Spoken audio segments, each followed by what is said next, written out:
آن روزها کنیشت در اورشلیم نه عبادتگاه را میماند بلکه بازار را.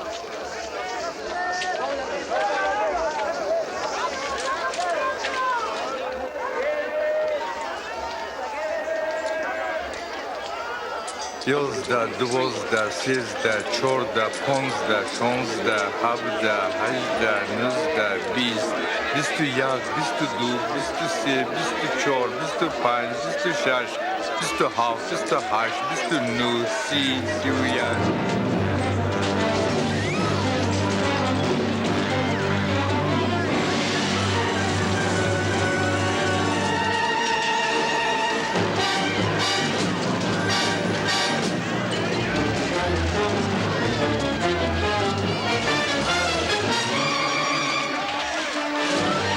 نوشتن خانه من خانه عبادت است، اما شما مکان دوستانش گردانده اید.